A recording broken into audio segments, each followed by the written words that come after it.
أعوذ بالله من الشيطان الرجيم بسم الله الرحمن الرحيم. Ya, Quran surah ke-24 ayat 30 untuk laki-laki, ayat 31 untuk perempuan, An-Nur. Ya. Wa kullil mu'minina yaghuddu min absarihim. Katakan pada pria-pria beriman, matanya hanya boleh lihat yang baik-baik. Kalau tidak baik, ghaddul, palingkan. Jadi mumpung masih bisa melihat, lihat yang baik. Karena kalau sudah nikmat mata ini diambil, sudah Pak, jangankan yang tidak baik, yang baik akan kelihatan. Itu ada anak 4-5 tahun Pak, menghafal Quran, baca sampai buta matanya, masih mau menghafal juga. Anda dikasih 40 tahun, 50 tahun untuk baca aja belum sempat lihat, gitu kan. Al-Quran dilihat-lihat sampai 1 jam sehari. Al-Quran kelihatan aja enggak. Padahal Mushaf banyak koleksinya gitu kan, mau sampai kapan seperti itu? Dan sudah ditampakkan oleh Allah di Aleppo itu berapa banyak anak-anak tuh, para penghafal Quran. Aleppo itu kisah sejarahnya sudah banyak sekali. Para nabi, para rasul, para ulama, para kesatria-kesatria muslim itu di situ, Halab itu di situ. Itu gudangnya para ulama, gudangnya kebaikan. Imam Syafi'i belajar, Imam Ahmad bin Hanbal belajar ke situ, murid-muridnya belajar ke situ. Itu Halab itu, Aleppo. Tradisinya sudah ada, ditampakkan oleh Allah. Nih, yang ini saya ambil duluan nih. Ya, kalian mungkin cuma menangis, kasihan macam-macam, atau di sisi yang lain sebetulnya kalian yang harus dikasihani. Saya ambil ini cepat karena kasihan. Masya Allah, mereka itu sudah menjadi para penghafal Quran, sudah baik kehidupannya, tapi makanannya susah, diisolasi, ditembakin sana sini, pulang duluan. Saya berikan nikmat lebih besar daripada dunia. Quran surah ketiga ayat 169 sampai 171. ولا تحسبن الذين قتلوا في سبيل الله أمواتا بل أحياء عند ربهم يرزقون. Jangan dikira yang wafat di jalan Allah itu wafat begitu saja, tapi kami janjikan, kami berikan kehidupan yang lebih dahsyat di alam kuburnya, nikmat semuanya, tidak usah pikirkan. Sampai-sampai dikatakan dalam Al-Quran, lihat kalimatnya, wa yastabshiruna billadzina lam yalhaqu bihim min khalfihim alla khaufun 'alaihim wa lahum yahzanun. Kalau mereka bisa berkata, mereka akan kabarkan pada keluarganya, jangan nangis ya, jangan sedih ya, kalau bisa cepat sini Yusuf, sini lebih enak. Makanya orang Palestina itu kalau ditanya, mereka nggak mau keluar dari situ, nggak mau keluar, dan cita-citanya syahadat. Sudah, karena lebih nikmat, itu ditradisikan itu, ya tradisikan. Jadi pernah ada Kak Bimo datang ke Palestina untuk ngasih cerita, anak-anak TK siap 150 orang. Baik ya, mejanya sudah disiapkan 2 jam sebelum ustadznya datang itu. Begitu datang dikasih pertanyaan dengan 4 pertanyaan yang sama tapi substansi yang berbeda. Siapa yang mau jadi presiden? Tidak ada yang angkat tangan. Siapa yang mau jadi dokter? Sebagian yang perempuan angkat tangan. Siapa yang mau jadi pemain bola? Yang laki-laki sedikit angkat tangan. Masya Allah. Tapi begitu yang keempat, siapa yang mau jadi syuhada? Allahu Akbar. Nggak ada yang angkat tangan Pak. Tidak ada yang angkat tangan. Semua berdiri 150 anak, mengepalkan tangannya, mengatakan, nahnu syuhada, kami syuhada, kami syuhada, saya nyusul paman kami, saya nyusul ayah kami. Itu semua mengatakan seperti itu ya. Makanya mereka sudah paham ya, sudah mengerti, itu cita-cita paling tingginya.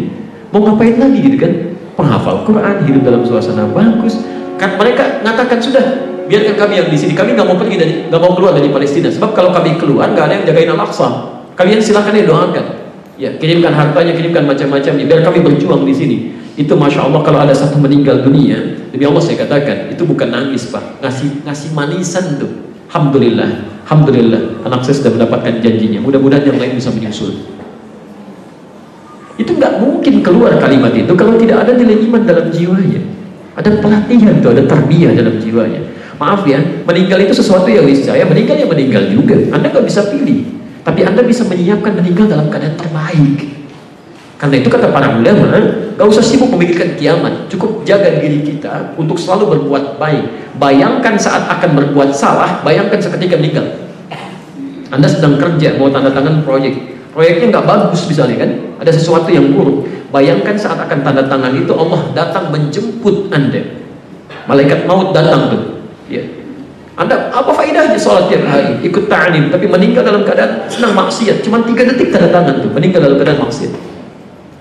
Maka barangkali yang harus dikasihani itu kita, karena masih banyak kesempatan maksiat untuk dikerjakan oleh tangan, mata, telinga, hidung, Masya Allah. Maka jaga diri baik-baik, karena suasana ini dahsyat sekali nih, dahsyat sekali. Semua akan jadi saksi. Kan biasakan ada pakaian, pakai dulu untuk ibadah, sehingga hisabnya lebih ringan. Begitu ditanya, dari mana pakaian ini? Demi Allah ya Allah, Engkau maha tahu, dari rezeki yang paling halal. Kemana pertama kali kau gunakan? Untuk ibadah ya Allah, untuk salat. Engkau menjadi saksi atas ibadah yang saya kerjakan. Pakaiannya bilang, ya Allah, saya pertama kali digunakan sebagai ibadah di tempat fulan jam sekian, sekian, sekian. Masya Allah. Anda kalau punya baju baru dipakai apa? Alhamdulillah. Dari mana harta kamu ini? Dari harta yang paling halal ya Allah, Engkau maha tahu. Kemana pertama kali digunakan? Pakai undangan ya Allah. Tidak salah, tidak salah. Cuma barangkali akan lebih baik kalau itu diniatkan sebagai bagian dari ibadah. Jelas ya? Saya tuh kalau bicara Palestina itu Masya Allah itu sudah luar biasa lah ya. Itu nomor 1 produk penghafal Quran. Kedua di Libya Pak. Libya itu sangat berkesan lah, jam-jam segini, jam-jam sore itu ya. Saya pernah talaqi dengan Syekh kami Syekh Ali pada saat itu. Ya, saya menghafal Quran. Itu saat duduk, Masya Allah, tiba-tiba ada perempuan kecil, Pak. Itu usia 3-4 tahun lah. Itu perempuan pakai kerudung, Masya Allah. Dia datang bawa selang. Itu saya sampai terpaku begini. Syekh, itlibi ini katanya. Syekh, tolong pukul kepala saya. Saya bilang, pukul kepala. Saya senyum, 5 katanya. Kenapa? Anda nasid. Saya lupa katanya. Di pikir anak ini, di kepalanya ada sumbatan. Tolong pukul dulu dengan selang supaya sumbatannya lancar lagi. Ada anak usia 3-4 tahun Pak, ingin menghafal Quran sampai minta dipukul pakai selang. Saya katakan, ya Allah, saya diberikan usia segini dengan apa yang sudah saya kerjakan selama ini. Jadi ada sesuatu yang persaingannya ketat sekarang Pak, ketat sekali. Ya, kami terapkan itu di tempat kami di samping di Bekasi itu. Sekarang anak 4 tahun, 5 tahun sebelum adzan panggil itu sudah lari ke masjid pakai tas itu indah gitu suasananya itu. Disiapkan 4-5 tahun Pak sebelum panggilan adzan maghrib sudah berangkat ke masjid mereka. Berjamaah di masjid. Habis itu menghafal Quran, belajar adab, belajar akhlak dan semangat ba'da isya masih mengulang hafalan sampai 8:30. Ya, yang belajar lagi bukunya di bawah, ceria mereka. Saya katakan dia anak 4 tahun datang ke masjid sebelum azan. Ada orang dikasih 40 tahun sudah qomat belum mau datang. Masya Allah gitu kan. Jadi kalau Anda belum mau datang ke masjid, Anda kalah sama anak usia 4 tahun. Kalau sudah seperti itu, setelah sholat Anda belum iktikaf, masih kalah juga. Kalau maghrib ke masjid, isya gak ke masjid, masih kalah juga. Kalau habis maghrib tidak ada evaluasi diri, masih kalah juga. Anak-anak itu belum taklif, hisabnya ringan. Sedangkan Anda masih menentukan, kiamat bisa terjadi kapan aja. Jelas ya?